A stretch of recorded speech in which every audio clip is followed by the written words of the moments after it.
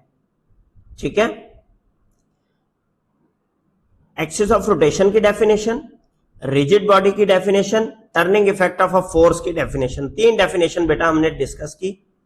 अब हम यहां पर इन येलो बॉक्सेस में 2 और डेफिनेशंस डिस्कस करने जा रहे हैं। पहली डेफिनेशन बेटा, line of action of force. The line along which the force acts is called the line of action of force. कि जिस लाइन के इर्द गिर्द ताकत लगती है उस लाइन को line of action of force कहते हैं। ठीक है, कि ताकत के अमल करने की लाइन, ताकत के अमल करने का रुख, और जो परपेंडिकुलर डिस्टेंस होता है line of action of force का घूमने वाली जगह से, from the axis of rotation से, जिस पॉइंट के गिर्द घूम रही है चीज, इसको बेटा moment arm of the force कहते हैं या सिंपली मोमेंट आर्म भी कह सकते हैं सादा अल्फाज में। ठीक है, the perpendicular distance of line of action of force from the axis of rotation, it is known as moment arm of the force या सिंपली मोमेंट आर्म। अब इसकी कुछ एग्जांपल्स देखते हैं हम।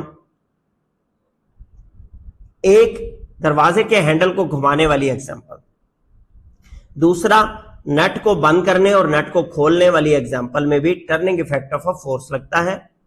और ये line of action of force है जिसके इर्द गिर्द स्पैनर जो आपको नजर आ रहा है, ये स्पैनर जो है ये line of action of force है बेसिकली, ठीक है।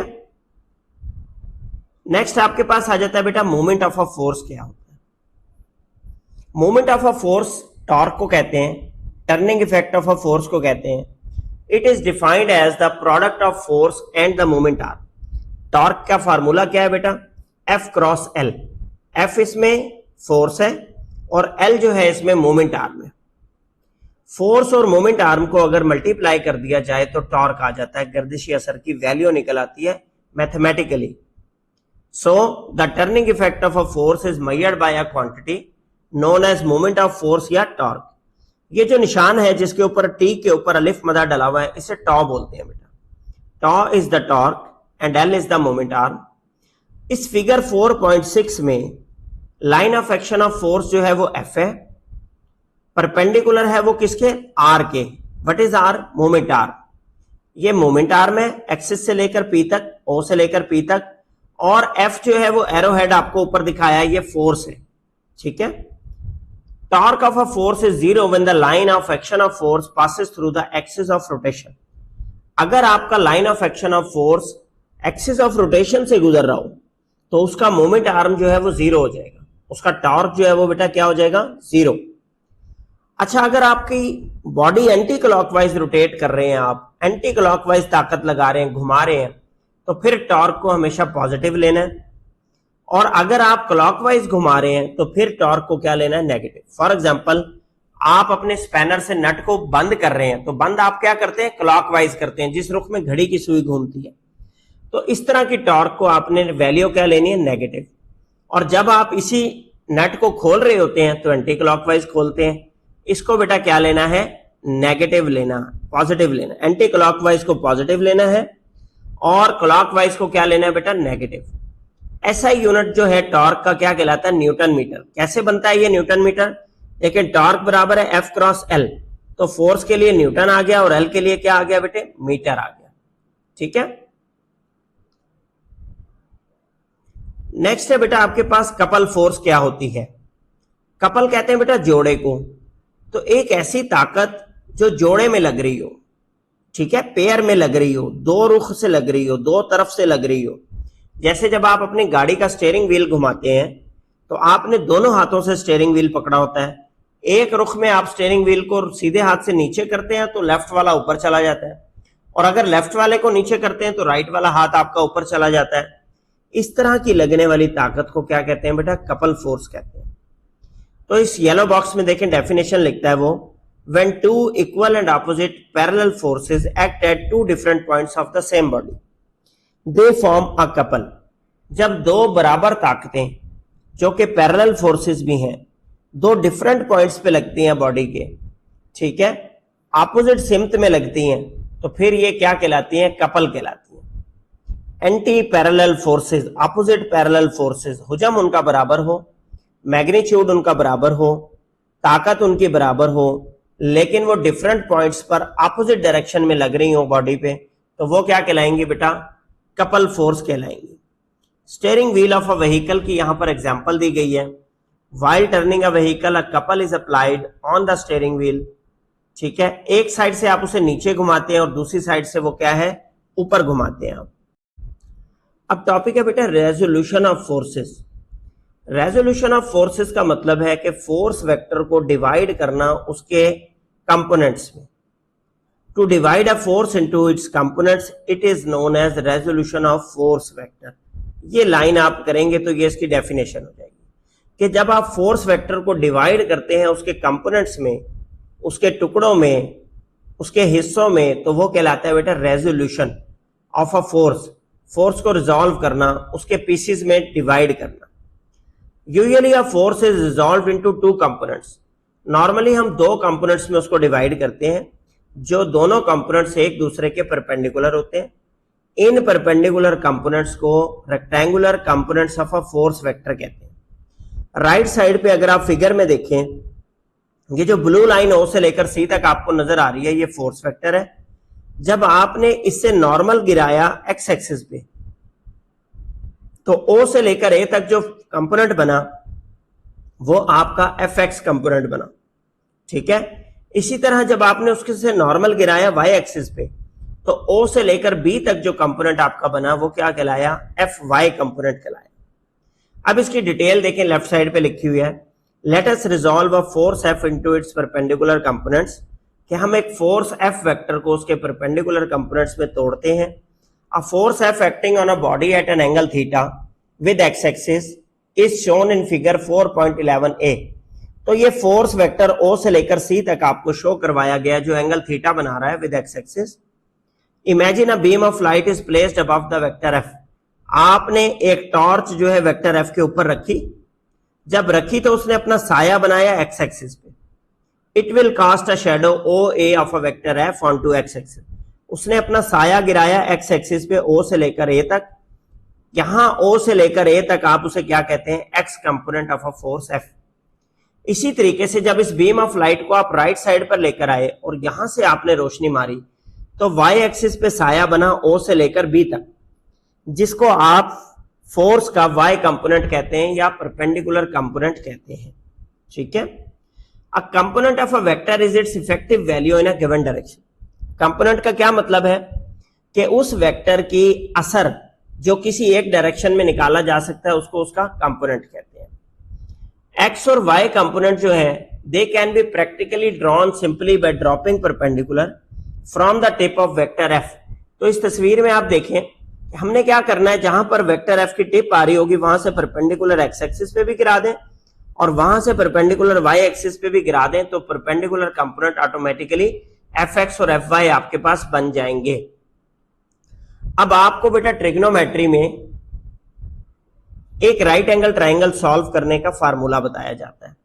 अगर नहीं याद तो मैं एक बार रिवाइज करवा देता हूं। देखें, ये राइट एंगल ट्राइंगल बन रही है ओ सी ए।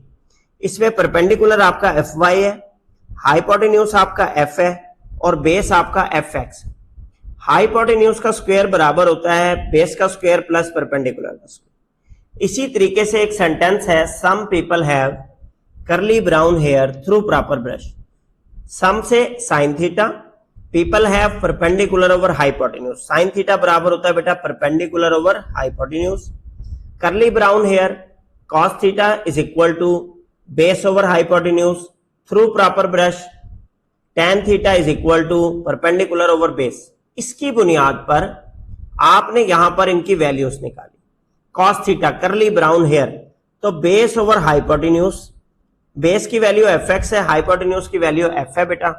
यहां से एफ एक्स किसके बराबर आएगा, ये एफ जाके मल्टीप्लाई हो जाएगा कॉस थीटा से, तो एफ एक्स की वैल्यू आ गई बेटा एफ कॉस थीटा।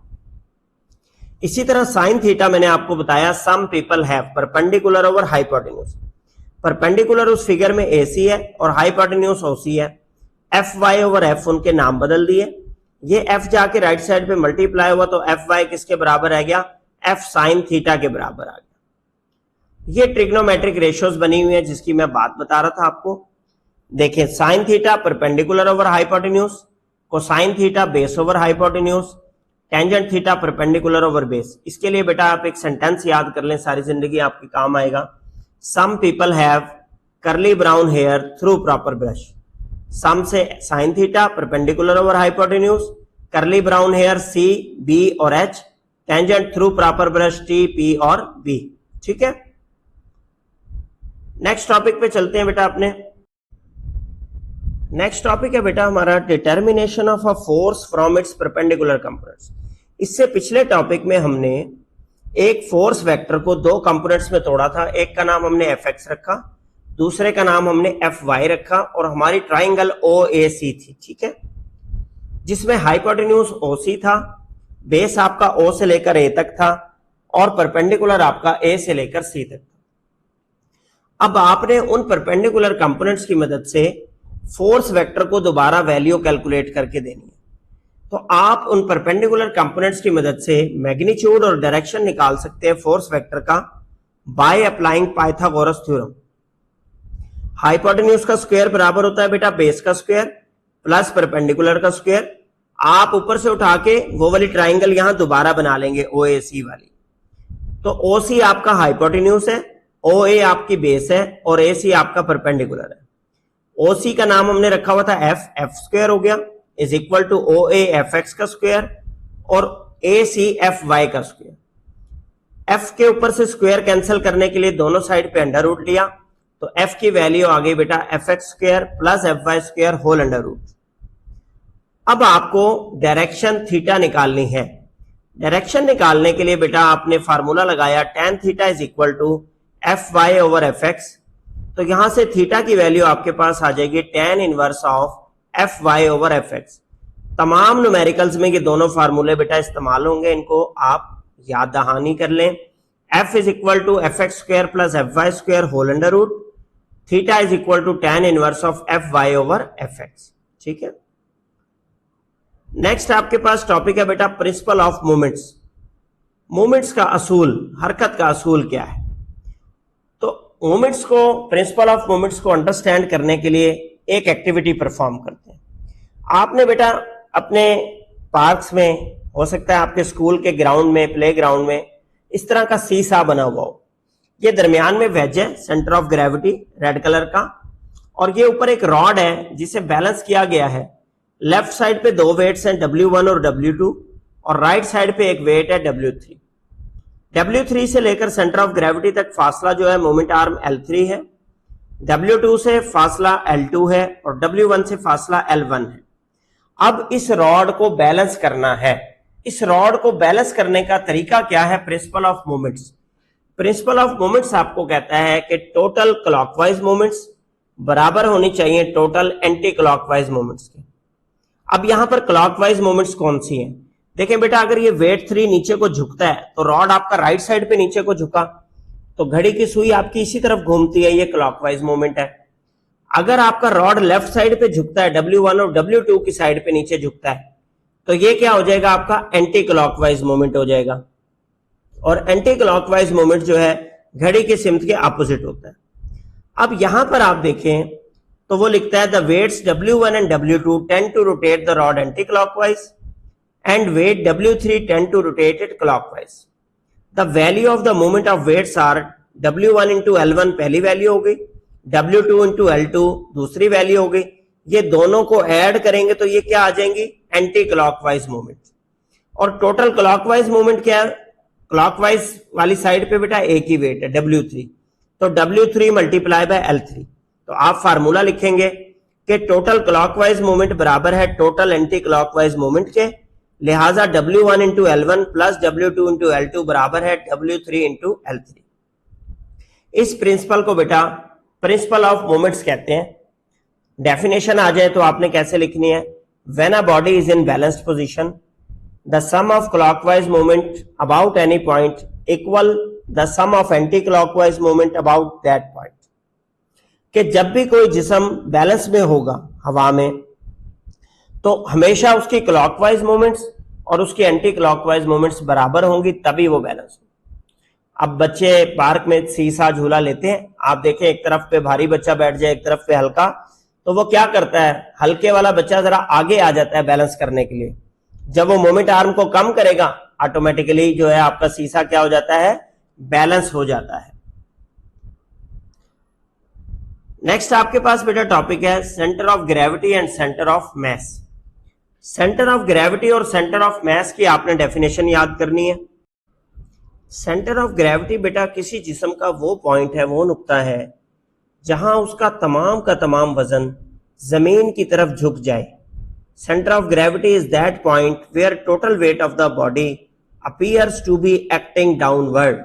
जहां उसका तमाम वजन जमीन की तरफ झुकता हुआ नजर आए, उसको क्या कहते हैं बेटा, सेंटर ऑफ द ग्रेविटी। और वेट W की वैल्यू क्या होती है, m इंटू जी, तो मैस इंटू ग्रेविटेशनल कांस्टेंट की वैल्यू जो कि 10 मीटर पर सेकंड स्क्वायर होती है। ठीक है, अगर एक बॉडी को सपोर्ट किया जाए उसके सेंटर ऑफ ग्रेविटी पे, तो वो हवा में खड़ी हो जाएगी, वो हवा में खड़ी हो जाएगी। ठीक है, अब आपके कुछ यहां पर शेप्स दी गई हैं जिनकी सेंटर ऑफ ग्रेविटी डिस्कस की गई है। स्क्वायर या रेक्टेंगल की सेंटर ऑफ ग्रेविटी निकालने का क्या तरीका है, आप उसके डायगोनल्स ड्रॉ करें, सेंटर से उसके लाइन लगाएं, एक पहले कोने से चौथे पे और दूसरे कोने से तीसरे पे। जहां ये दोनों डायगोनल इंटरसेक्ट करेंगे सेंटर में, इस पॉइंट को point of intersection of the diagonal कहते हैं। अगर आप किसी स्क्वायर को सेंटर पे, बिल्कुल उसके डायगोनल्स के सेंटर पे उंगली पे खड़ा कर लें,